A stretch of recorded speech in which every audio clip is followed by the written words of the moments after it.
तो hello everyone, आज मैं आपके साथ शेयर करूंगा अपनी नीट जर्नी कि किस तरीके से फर्स्ट अटेम्प्ट में बहुत कम मार्क्स आए थे, क्या गलतियां मैंने की थी और किस तरीके से मैंने सेकंड अटेम्प्ट में उन गलतियों को इम्प्रूव किया जिसकी वजह से मेरे मार्क्स इम्प्रूव हुए।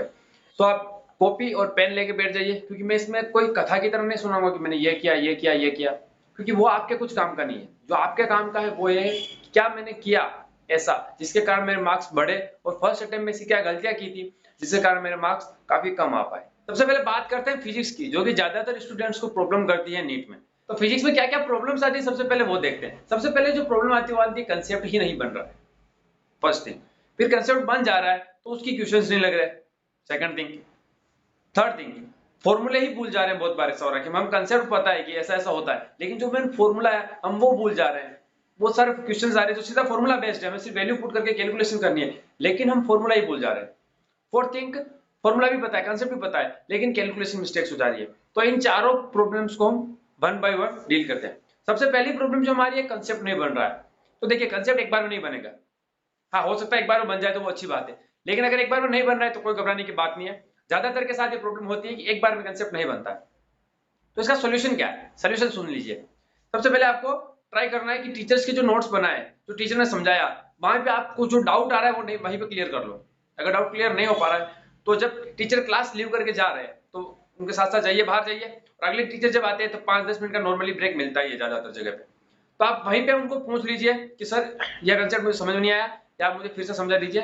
टीचर कोई ऐसे नहीं करता कि तेरे को एक बार भी समझ में क्यों नहीं आया, डांटते नहीं है, वो समझा देते हैं। तो आप वहीं पे कंसेप्ट समझ लीजिए। फिर भी अगर थोड़ा बहुत डाउट आ गया है तो आपने टीचर से पूछ लिया, क्लास में बाहर जाके भी समझ लिया, फिर भी उतना अच्छा समझ में नहीं आया तो स्ट्रेस मत लीजिए। उस टाइम के लिए उसको लेफ्ट कर दीजिए। फिर जब आप क्लासेस कंप्लीट हो गई, अब घर पे गए, अब जाने के बाद उस टॉपिक को फिर से रिवाइज कीजिए। जो टीचर्स ने नोट बनवाए उनको पढ़िए। अब उसको कोरिलेट करने की कोशिश कीजिए अपने आप से। फिर भी नहीं हो रहा है अपने आप से तो किसी दोस्त से पूछ लीजिए जिसको कॉन्सेप्ट समझ में आ गया हो, ताकि उसका भी रिवाइज हो जाएगा।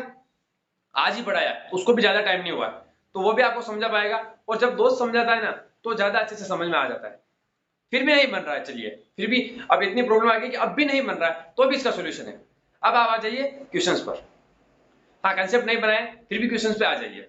अब आप जब क्वेश्चंस लगाएंगे ना, तो जब क्वेश्चंस लगा रहे होंगे ना, तब आपको बहुत सारे अजर्शन रीजन आएंगे जो गलत होंगे। और जब उसका आप रीजन जानने की कोशिश करोगे ये गलत क्यों हुआ, एक्चुअल क्या है, जब आप कुछ अजर्शन रीजन टाइप क्वेश्चन कर लोगे, कुछ फॉर्मूला वाले भी क्वेश्चंस कर लोगे, तो जब क्वेश्चंस की लैंग्वेज को पढ़ोगे, वो किस तरीके से क्वेश्चन पूछ रहा है उसको समझोगे ना, तो कहीं ना कहीं कुछ क्वेश्चंस लगाने के बाद आपका कंसेप्ट बन जाएगा। यस, क्वेश्चंस के थ्रू कंसेप्ट बनते हैं और मेरा तो बनते थे। ट्राई कीजिए, आपके भी बनेंगे। अब सेकंड प्रॉब्लम आ रही है कि कंसेप्ट तो बन गया, क्वेश्चंस नहीं लग रहे, तो उसी का एक ही इलाज है, प्रैक्टिस। क्वेश्चंस नहीं लग रहे तो लगाओ। गलत होंगे, ज्यादा से ज्यादा क्या हो सकता है, गलत होंगे। हम गलत करने के लिए तो यहाँ बैठे हैं। हम यहाँ गलत करेंगे तो एग्जाम में गलत नहीं करेंगे, और यहाँ गलत होने से डर गए फिर एग्जाम में गलत करके आएंगे, ये तय है। तो डरिए मत, क्वेश्चन गलत हो रहे हैं कोई बात नहीं, उसको फिर से लगाइए। तो जितना आप ज्यादा प्रैक्टिस करोगे क्वेश्चन गलत होना बंद हो जाएंगे।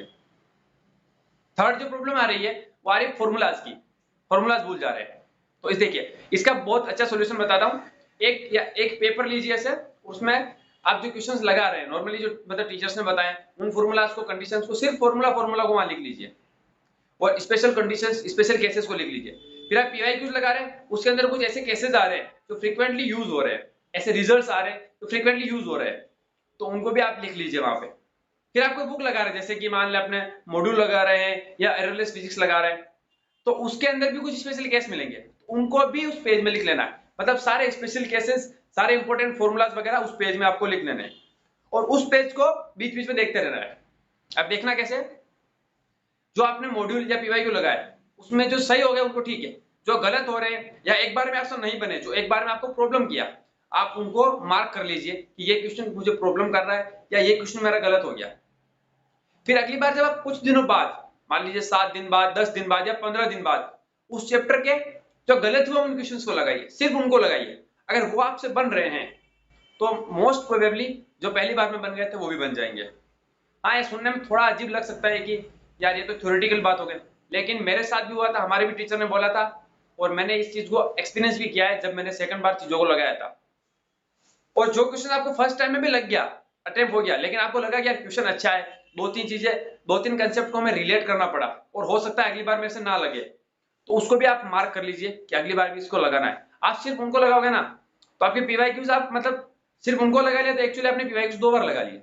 इस तरीके से आप 3 या 4 बार लगा लोगे तो आपके मतलब मल्टीपल टाइम्स आपने क्वेश्चन लगा लिए और फॉर्मूलाज भी आपके रिवाइज हो जाएंगे। जब भी क्वेश्चन करने बैठ रहे हो प्रैक्टिस, तो उस जो पेज है आपका, उस पेज को साथ में लेके बैठिए और जब क्वेश्चन प्रैक्टिस कर रहे हो जहां पे आपको फॉर्मूला याद नहीं आ रहा है तब उस पेज को देख सकते हो आप। या फिर आप ऐसा कर सकते हो कि मान लीजिए कोई चैप्टर की क्वेश्चन लगाने बैठ रहे हो तो सबसे पहले उस फॉर्मूला शीट को एक बार देख लो थोरोली और फिर आप वो लगाने बैठ जाओ क्वेश्चंस, ताकि आपके उन फॉर्मूलाज का रिवाइजन भी हो जाए। अब ये तो हो गया कि फॉर्मूलाज बोलने की प्रॉब्लम। अब जो फोर्थ प्रॉब्लम है कैलकुलेशन मिस्टेक, कि आता भी है सब कुछ आ रहा है लेकिन कैलकुलेशन मिस्टेक हो रही है, तो उसके लिए एक ही बात है, जब आप क्वेश्चन प्रैक्टिस लगा रहे हो घर पे या मतलब जहां पे भी आप मतलब नॉर्मली बिना टेस्ट के आप क्वेश्चन प्रैक्टिस लगा रहे हो, तब आपको टाइमिंग सेट करके क्वेश्चन प्रैक्टिस करनी है, घबराना नहीं है। क्योंकि आप एग्जाम में हमारे साथ क्या प्रॉब्लम होती है कि हम टाइम को देख के घबरा जाते हैं, इधर हमारे पास टाइम लिमिट नहीं है, हम आराम से क्वेश्चन लगाते हैं रिलैक्स होकर, जबकि एग्जाम में हमारे पास एक फिक्स टाइम होता है कि इसके अंदर ही हमें क्वेश्चन लगाने हैं, तो हम उधर घबरा जाते हैं। तो इधर ही हमें घबराने जैसा माहौल क्रिएट करना है। यस, इधर आपको टाइमिंग के अंदर अंदर उस क्वेश्चन को करने की प्रैक्टिस करनी है, कोशिश करनी है, क्योंकि जो जितना दबाव आप वहां ले रहे होंगे ना उतना प्रेशर आप यहाँ पे फील करके प्रैक्टिस करोगे ना, जब आप घर पे लगा रहे हो तो वो प्रेशर आपको प्रेशर लगेगा ही नहीं, मतलब नॉर्मल लगेगा और ज्यादा प्रेशर फील नहीं होगा, तो आप अच्छे से क्वेश्चन प्रैक्टिस कर पाओगे और अच्छा मार्क्स स्कोर कर पाओगे। तो ये हो गई फिजिक्स की ज्यादातर प्रॉब्लम्स जो मुझे लगता है कि आपको आ रही होगी। कुछ ऐसी प्रॉब्लम्स भी है जो तीनों सब्जेक्ट की कॉमन है, तो उसको हम लास्ट में डिस्कस करेंगे। अब केमिस्ट्री में क्या होता है, केमिस्ट्री में ज्यादा प्रॉब्लम्स जो फिजिक्स है वही मैक्सिमम प्रॉब्लम्स हमारे सामने आती है कि कैलकुलेशन मिस्टेक्स भी हो रही है फिजिकल केमिस्ट्री में, और चीजें याद नहीं रह रही है, फॉर्मूलाज भूल जा रहे हैं, कुछ कुछ कंसेप्ट जो है वो भी नहीं बन रहे हैं, ऑर्गेनिक में भी कंसेप्ट नहीं बन रहे हैं, फिजिकल में नहीं बन रहे, तो क्या करना है, तो सेम एज फिजिक्स आपको फॉलो करना है केमिस्ट्री में। बस जो याद रखने वाली प्रॉब्लम है वो आपको हो सकती है, जैसे ऑर्गेनिक हो गया, इनऑर्गेनिक हो गया, इनमें तो इनका क्या करना है, देखिए आप जो बायोलॉजी में आप करते हैं उसी से मिलती जुलती चीज इधर करनी है। क्या करना है आपको, देखिए मान लीजिए आपने इनऑर्गेनिक की बुक ली या मान लीजिए ऑर्गेनिक की बुक ली। ऑर्गेनिक की बुक आप पढ़ रहे हैं, जो पेज मान लीजिए कोई एक पेज पढ़ रहे हैं ऑर्गेनिक का, हेलो एल्केन्स पढ़ रहे हैं, तो उस पेज को पढ़ा, उसमें जो नेम्ड रिएक्शन थी उसको हाईलाइट कर लिया, जो इंपॉर्टेंट कंडीशन थी, जो इंपॉर्टेंट चीज थी उसको आपने हाईलाइट कर लिया साथ में। और कुछ कुछ ऐसी चीजें भी होगी जो मतलब बड़े सेंटेंस पे पैराग्राफ में समझा रखी है। मान लीजिए कोई रिएक्शन है जो पैराग्राफ में लिख रखी है, उसमें बता रहा है कि एक्स कंपाउंड के साथ वाई रिएक्ट करता है इस कंडीशन में इस टेम्परेचर पे और ये प्रोडक्ट बनाता है, इसको थोड़ा पैराग्राफ में लिख रखा है डिस्क्राइब करके। मान लीजिए इतना बड़ा पैराग्राफ है, आपको क्या करना है, साइड में उस रिएक्शन को लिख लेना है, नॉर्मल जो रिएक्शन को लिख लेना है सिर्फ उस मतलब उस पैराग्राफ को आप सिर्फ उस रिएक्शन को देख के रिवाइज हो जाएगा। फिर क्या करना है, आपको जो इंटेक्स्ट क्वेश्चन है उनको पढ़ना है, उनके अंदर भी कुछ इंपॉर्टेंट रिएक्शन होगी, इंपॉर्टेंट कंडीशंस होगी, इंपॉर्टेंट रिजल्ट्स होंगे जो याद रखने होंगे, आप उनको भी बुक के साइड में लिख लीजिए या इंटेक्स्ट क्वेश्चन के ही साइड में लिख लीजिए एरो लगाकर। फिर same as back exercise, back exercise के क्वेश्चंस को भी आपको ऐसे ही करना है, इंपॉर्टेंट कंडीशंस, इंपॉर्टेंट क्वेश्चंस, और मान लीजिए किसी रिएक्शन के बारे में बैक एक्सरसाइज में कुछ पूछ रखा है जो इंपॉर्टेंट है, तो आप उस जो चीज है इंपॉर्टेंट बैक एक्सरसाइज में उसको उस रिएक्शन के साथ में लिख सकते हैं, या बैक एक्सरसाइज के क्वेश्चन के पास ही एरो लगा के छोटे से उसको लिख सकते हैं, ताकि जब अगली बार आप रिवाइज करें ना तो आपको वापस एनसीईआरटी सॉल्यूशंस ना देखने पड़े, बैक एक्सरसाइज इन टेक्स्ट और सारी चीजें नोट्स आपके बुक में ही बन जाए और आप बुक से ही रिवाइज करें। मैं यही रिकमेंड करूंगा आप बुक से ज्यादा रिवाइज करें। इसके अलावा आप पीवाईक्यू लगा रहे हैं तो बुक के अंदर जो पीवाईक्यू में पूछे गए उन पे आप मार्क लगा सकते हैं कि ये पीवाईक्यू में पूछा गया है या इंपॉर्टेंट है। तो जब आप 2 बार मान लीजिए आपने पीवाईक्यू देख लिए और आपने सारे इंपॉर्टेंट को मार्क कर लिया, तो जब अगली बार आप बुक पढ़ोगे ना तो आपके पीवाईक्यू रिवाइज हो रहे हैं, एक्चुअली पीवाईक्यू रिवाइज हो रहे हैं, एनसीईआरटी रिवाइज हो रही है, एनसीईआरटी के इंटरेस्ट क्वेश्चन रिवाइज हो रहे हैं, एनसीईआरटी की बैक एक्सरसाइज रिवाइज हो रही है, और क्या ही चाहिए, इतना कुछ कर लिया अगर केमिस्ट्री में तो फिर आपको कुछ प्रॉब्लम नहीं होने वाली है। याद रखने वाली प्रॉब्लम जो है ना वो जिस तरीके से आप बायोलॉजी में ट्रीट कर रहे हो वही ट्रीट है, बार बार रिवाइज कीजिए और बस यही तरीका है। करना क्या आपको मैं आपको एक्चुअली समझा देता हूँ, एक एग्जांपल से समझते हैं बायोलॉजी के, ज्यादा इजी रहेगा उसको समझाना इसलिए मैं उसको ले रहा हूँ, बाकी आप किसी भी चैप्टर से अप्लाई कर सकते हैं, लेकिन जो ज्यादा रटने वाला है उसी पे कीजिएगा, मतलब थोड़ा बहुत जो ज्यादा कंसेप्चुअल है रटने का कम है तो उस पर नहीं करेंगे तो भी चलेगा। हाँ, कंसेप्चुअल का भी तरीका है वो भी बताऊंगा, लेकिन ये जो तरीका बता रहा हूँ ये मेनली जो ज्यादा याद रखने वाला है उस पर। जैसे मान लीजिए एनिमल किंगडम है, एनिमल किंगडम में आप पढ़ा जैसे वर्टिब्रेट्स, तो वर्टिब्रेट को रिवाइज करना है, कैसे करना है, अब आपको बुक बंद रखनी है, खाली पेज लेना है, उस पर लिखना है वर्टिब्रेट्स। वर्टिब्रेट्स के क्या क्या कैरेक्टर्स होते हैं वो सारे कैरेक्टर लिखने हैं, उसके एग्जांपल्स लिखने हैं, वर्टिब्रेटा को हमने और किस किस में डिवाइड किया है उसको लिखना है। इस तरीके से आपको लिखना है। समझ में आ गया? अब कंसेप्चुअल का समझ लीजिए, जैसे आपको कोई कंसेप्ट था, थोड़ा मुश्किल से समझ में आया, तो काफी मेहनत करनी पड़ी, या थोड़ा एकदम से आपको मतलब पढ़ते पढ़ते एकदम से फील जैसा आ गया, तो अब क्या करना है, किसी दोस्त को पकड़ना है कि तुझे इस टॉपिक का फील आया हुआ है, उसको नहीं आया हुआ है तो पकड़िए उसको, फिर उसको जो आपको जो फील आया है ना अंदर से मजे वाला, वो उसको समझा दीजिए, चिपका दीजिए वहीं पे, तो आपको मतलब इतना मस्त मजेदार आ जाएगा ना। और हाँ, कोई मजाकिया तरीके से भी समझ सकते हैं, कोई फनी ट्रिक बना सकते हैं, इस तरीके से भी आप कर सकते हैं, जिससे आपकी याद रखने वाली जो प्रॉब्लम है ना वो बहुत हद तक कम हो जाए, सोल्व हो जाएगी, या हो सके हम, या हम बोले कि पूरी तरीके से सोल्व भी हो सकती है। तो बस यही तरीका है, यह तरीका आपको फॉलो करना है दोनों में, ऑर्गेनिक केमिस्ट्री में भी और बायोलॉजी में भी। अब प्रॉब्लम्स आ रही बायोलॉजी, तो बायोलॉजी में भी सेम केमिस्ट्री की तरह प्रॉब्लम है कि मेनली याद करने में प्रॉब्लम आ रही है। तो याद करने का सेम सोल्यूशन मैं बता चुका हूँ, फिर भी जो मेनली फैक्चुअल्स डेटा है, जो ज्यादा याद रखने हैं, उनको क्या कीजिए आप, हर चैप्टर वाइज जो ज्यादा चीज याद रखने की चीजें, उनको एक पेज फाड़िए, उसको पेज को बीच में से फोल्ड कीजिए, सपोज कीजिए ये एक पेज है, तो आपको क्या करना है, सिंपली इसको इस तरीके से फोल्ड करना है, ये जो पेज है इसको ऐसे पकड़ना है और इस तरीके से आपको फोल्ड कर लेना है, इस दो में, इस तरीके से। अब आपको इस साइड मतलब इस इधर से लिखना शुरू करना, यहाँ यहाँ इन दोनों तरफ में मिला के आपको चैप्टर के जो इंपॉर्टेंट याद रखने लायक चीज है वो लिख लेनी। अब मैं ऐसा क्यों बोल रहा हूँ कि आप ऐसा कीजिए, इतना पूरा मत कीजिए, क्योंकि आपको सिर्फ टेक्चुअल डेटा जो याद रखने लायक ज्यादा है उसको लिखना है, और आप पहले से पेज को इतना छोटा कर लेंगे ना, तो आप ऑब्वियसली थोड़ा वर्ड्स को भी छोटा लिखेंगे, और इस लाइन में उस चीज को जितना आप कम वर्ड्स में लिख सकते हैं उतना वर्ड्स में लिखकर याद रखने लायक उसको लिखने की कोशिश करेंगे, जिससे आपका जब रिवाइज करोगे तब टाइम बचेगा, और जब आप लिखोगे ना तब भी आपको ज्यादा से ज्यादा उस चीज को कंसाइज करना पड़ेगा, तो उसके लिए भी आपको उस पर ज्यादा सोचना पड़ेगा, तो वो ज्यादा समय तक याद रखने के चांसेस बनेंगे।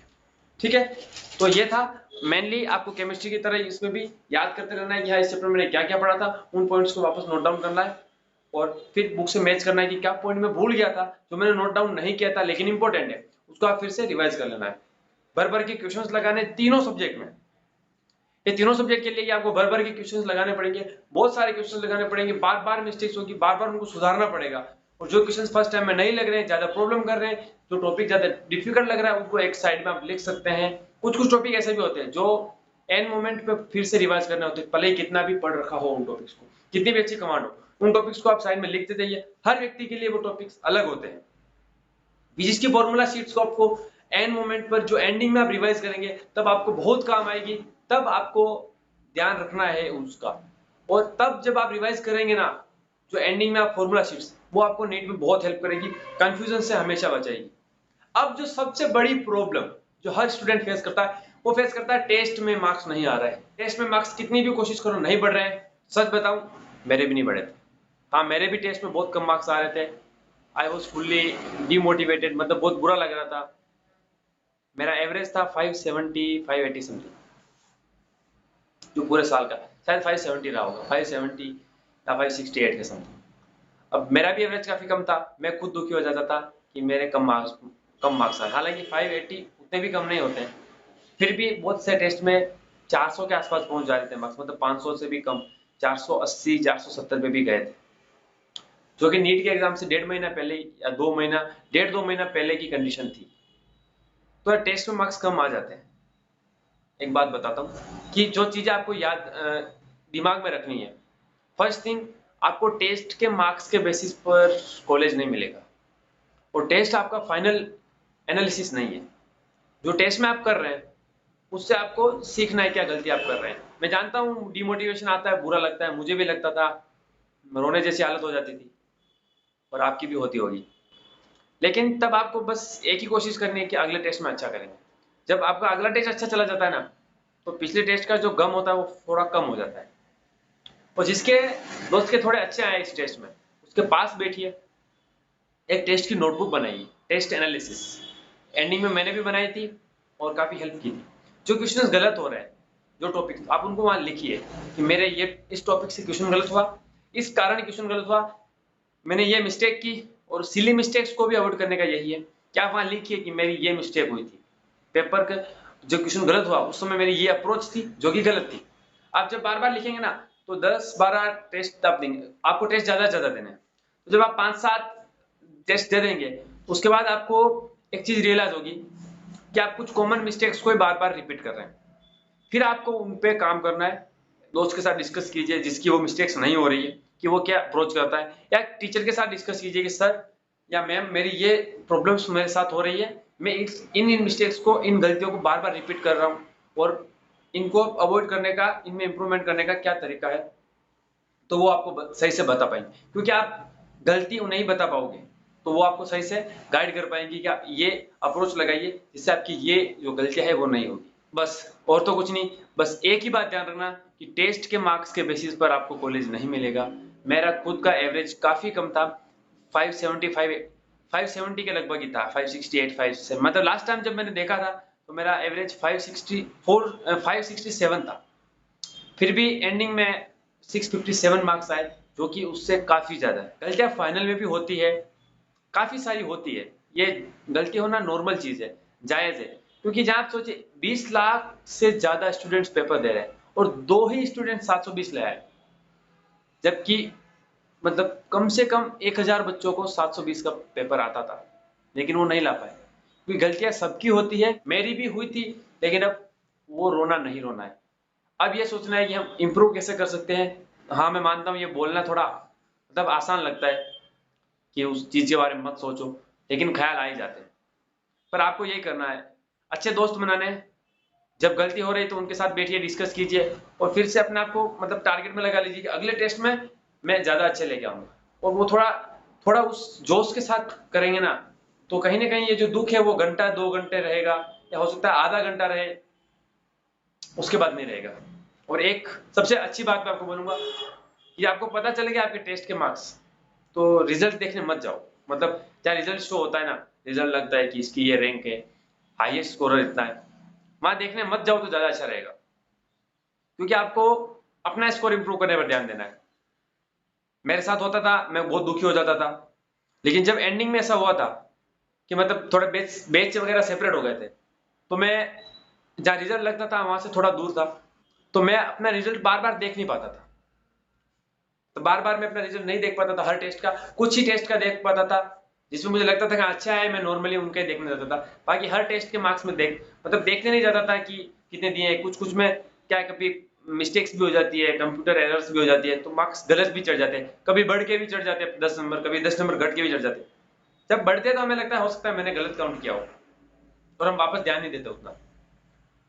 लेकिन जब घटते हैं ना तो बुरा लगता है, एक समय के लिए बुरा लगता है, और हम सोचते हैं कि अपना नीट में भी ऐसा हो गया तो। लेकिन नीट में ऐसा नहीं होता है। जो कोचिंग्स वगैरह जो भी है वो थोड़ा स्ट्रिक्ट चेक करते हैं, मतलब थोड़ा ज्यादा ध्यान रखते हैं वो नीट के मुकाबले, ताकि हम कम से कम गलती हो सके ओएमआर में, उस चीज की हमारी ज्यादा प्रैक्टिस हो सके, अच्छी प्रैक्टिस हो सके।